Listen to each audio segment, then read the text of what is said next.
With the most recent act of belligerence from the North Koreans, I thought it would be a good idea to just go ahead and make a video telling folks what my humble opinion is of what one would need when the EMP hits. So we're going to get away from the computer today and get away from other speculation, and I am going to share with you what I have learned over the years from my time in Honduras and Panama, and in the last little event with hurricane. Now, we were only without power for about a day, so very little of this actually got used. So I'm just going to go over some of this stuff briefly. Now, a lot of prepper videos out there have talked about the 3 Bs, beans, bolts, band-aids. I would highly recommend going to Patriot Nurse. She and I don't necessarily agree too much on politics, but in a pinch, she would be definitely one person I would want to have in my close group. So, that having been said, I'm going to cover some things in this video that don't really fall into any one of those categories. It goes more to morality and sanity, because those are the big things that start to go first when you lose power. Now, I'm just going to start up here in the corner, and I'm sure a lot of you have seen some of these things, and they go, yeah, I know about that, but some other things, believe me, after you do a week or two in the jungle down in Central America, there are some basics that just pop to mind that you're like, why didn't I think of that? So, first thing, I'm going to start up here in the corner just for ease. A good hat always is something to help you out with.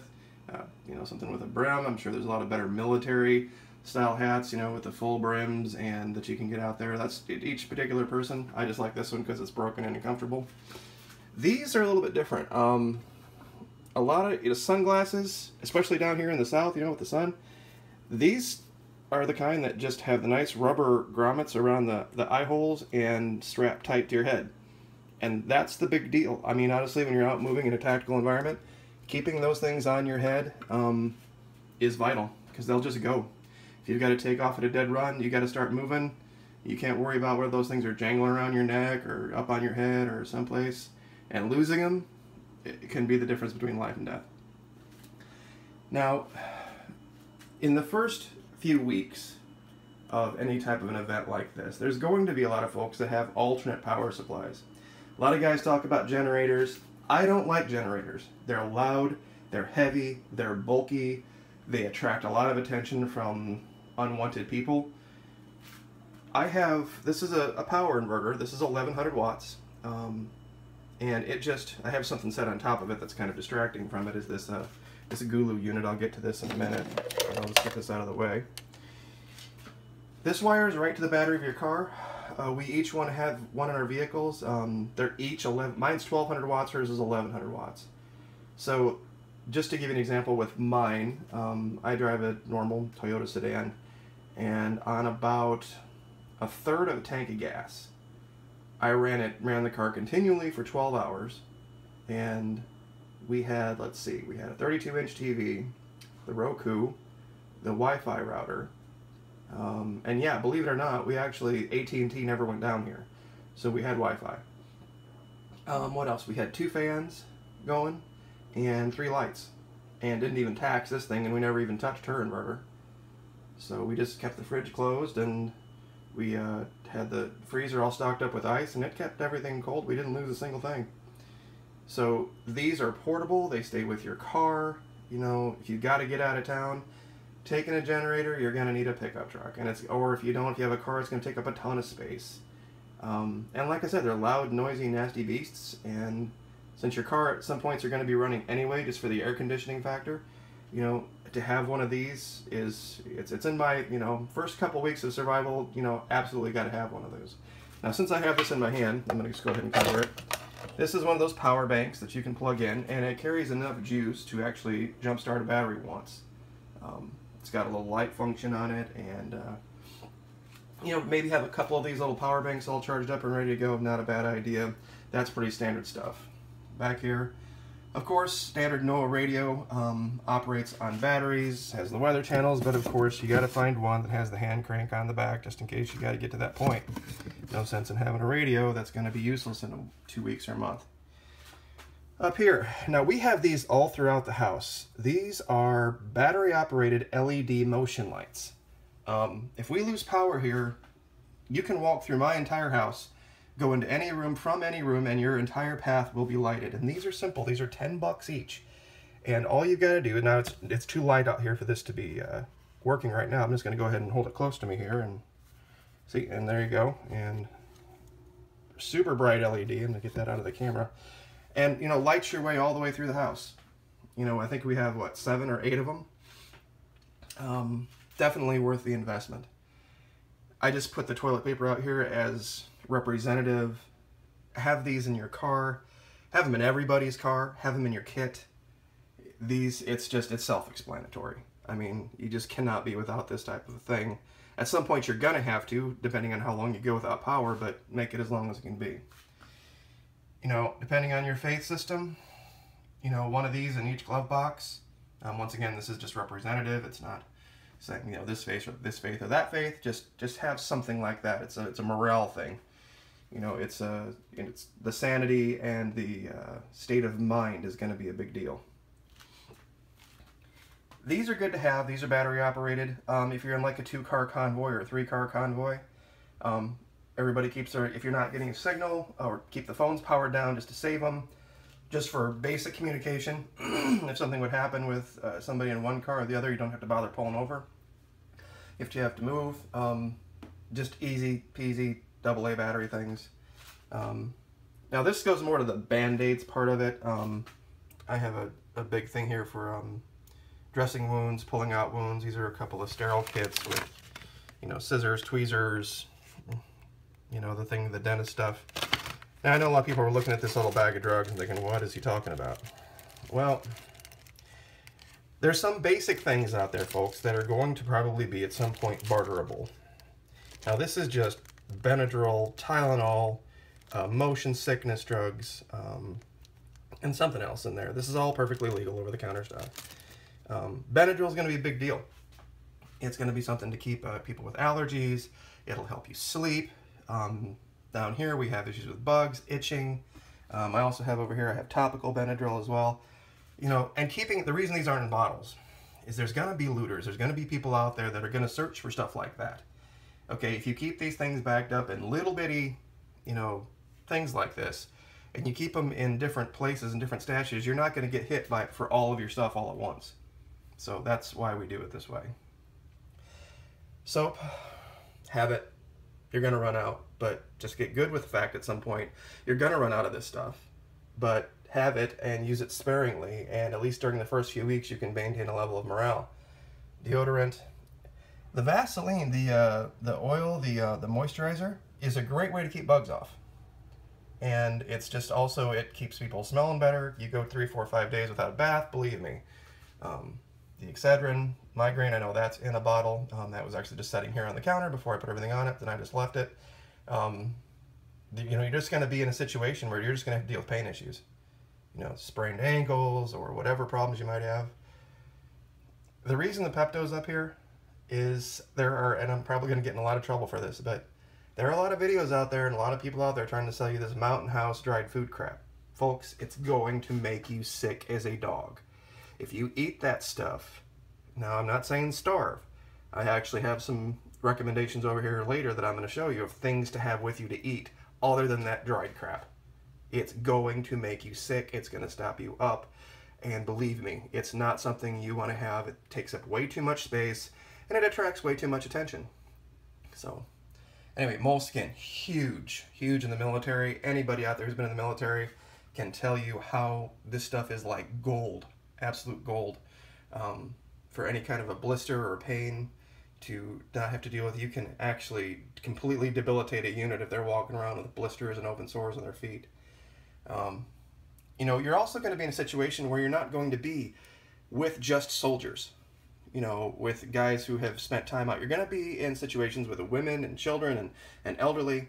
Having little things like this don't take up a lot of space, these scented wipes, but will make a big difference in the lives of those who maybe haven't spent time in a tactical environment. And they're just worth having. This is a big one. I know it's way in the back here, but for me, There would have been so many times in the military if we would have just had some basic alcohol, you know, that we could have cleaned things with, we could have cleaned ourselves with, would have made such a big difference. And it's cheap. It really is. I got this obviously at Walgreens. So, Gold Bond powder. You know, once again, staying sanitary, staying, you know, in an operational environment where things are hot and sweaty, just to be able to dry things out and heal things up is a big deal. It kind of goes along with the moleskin. Q-tips, you know, they're more of a luxury, I guess, but boy, I tell you what, you know, just to keep your ears clean, you know, just that simple. And it's such a small thing, takes up so little space, can make such a difference in your life. Now, these are usually assigned to the bullets area for weapons. They help you sleep. You're not going to be in your nice, quiet, you know, room with your fan going. You might be in environments where you're going to have to sleep when there's noise. Have some earplugs. This is a water filtration thing. This is where you can actually just drink right out of a stream. And it's something that, once again, doesn't take up a lot of space. It's super cheap.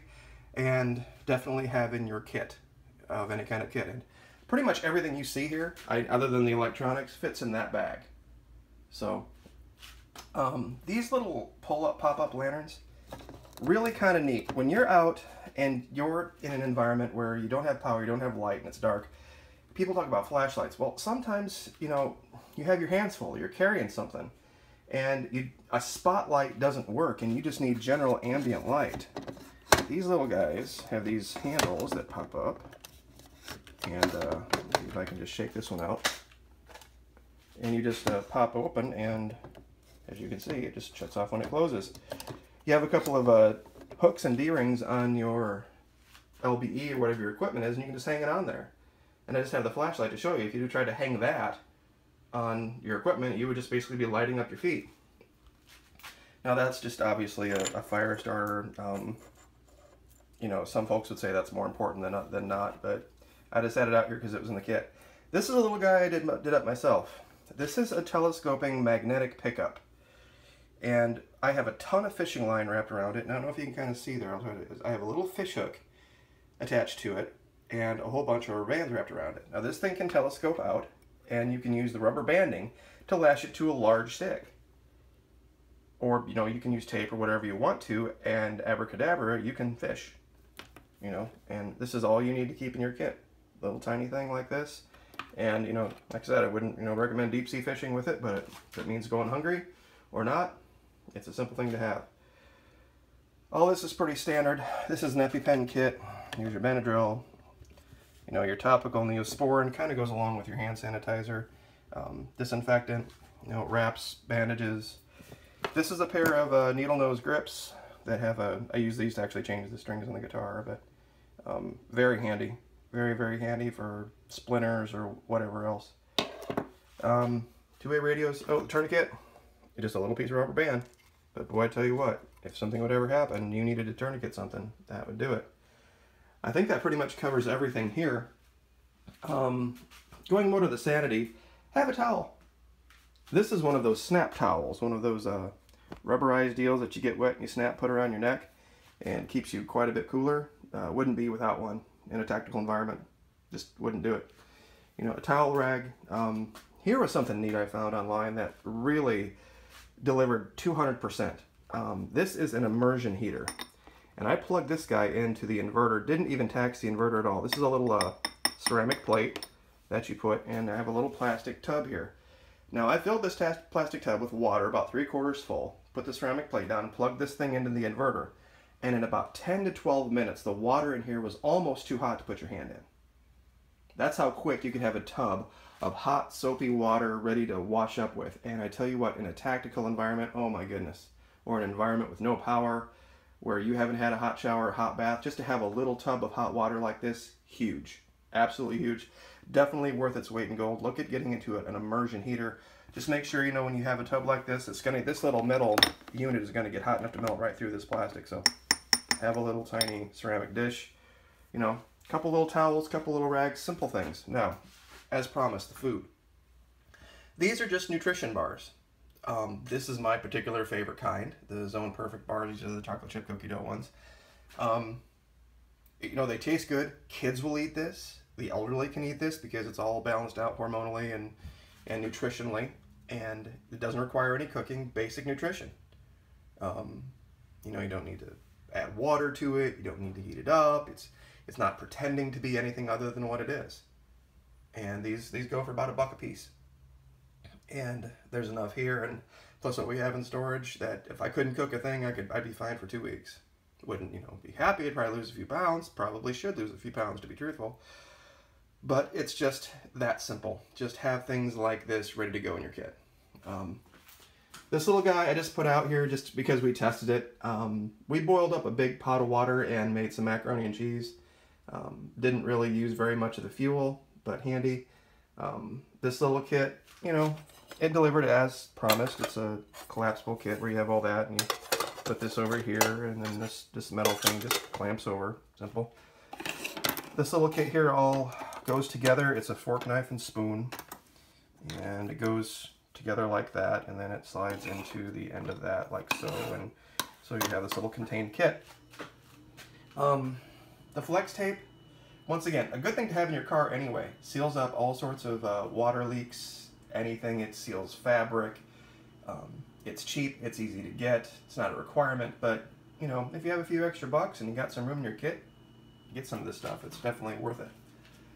Alright, this guy over here is one of those powered, oh, the wires were here a minute ago. Oh, there they go. Coolotron coolers. And it plugs in, and it's got a 12 volt that can plug into your cigarette lighter, and there's a kit that you can get to actually plug it in the wall. Pretty good investment that it can be operated in a car, and it works very well, and it's got 2 settings where you can flip the plug around. One side is red, one side is blue, so you can actually have it warm things up or cool things down. Very cool thing to have. About 70 bucks, 80 bucks, I think, something like that. So now the last thing I'm going to cover is the carrying of things. This is my standard ghillie that I've had forever, and there's a camelback on top of it. It's for carrying water. At some point, you know, you're probably going to have to either ditch this or stash this, or, you know, you might lose it. You know, and I always have this secondary. This is a small over-the-shoulder pouch for the things that are important. Now, you see these D-rings on the side? That's what I was talking about with the lantern. You know, I can just hook the handle of that lantern right over the front of that, and those are LEDs. They're not going to get hot. And so those can just hang right on the front of you, and you got ambient light. And your hands are free, and there's a couple of pouches in front. So always have something small like this, as well as something big, just in case you got to move, in case you got to go quick. So I know this was done in my kitchen. Folks who remember the M&M videos will recognize it from back during the election. So anyway, that's the basics for me. It doesn't take up a whole lot of space. It's all spread out now just so you can see it. Oh, the fan. You know, once again, this is a luxury item, but get one of these little clip ones. Once again, this is one of the fans we had plugged into the inverter. You can put these everywhere. You know, they have these universal things where they move all around, and you can put them whatever angle you can. Also, these black clips. These are so handy. They actually have quite a bit of power to them, and you can use them for sealing up bags. We've used them to hold bandages on. They can clip stuff to your uniform that doesn't necessarily have the ability to be clipped. It's just a couple of simple, easy things that can go, you know, in the side of a pouch like this that can really make a difference in a survival situation. So I know this video has been twice as long as my normal videos. Probably missed a ton of stuff. I know we didn't talk about bullets, and we talked a little bit about beans, a little bit about band-aids, I guess, but weapons are specific to the situation. They really are. And understand it's going to be very important you not advertise that you have or what you carry or walk around with big open holsters. Because trust me, if somebody wants it and there's a big enough group of them, it doesn't matter whether they're armed or not. You have to sleep sometime. And they will come get it. You just have to keep things. And like I said, most all this will fit in that pack. And you pack all that stuff up. I can put stuff in there, fit it all in there. And in there, takes up half a trunk. It looks like I have nothing. It really does when I have this all packed up, and maybe I should have done that and put that on the end of the video. But anyway, almost 20 minutes. We'll just cut it off here. Like, share, subscribe. Thank you so much for the support. I really appreciate it, and we will see you next time. Thank you.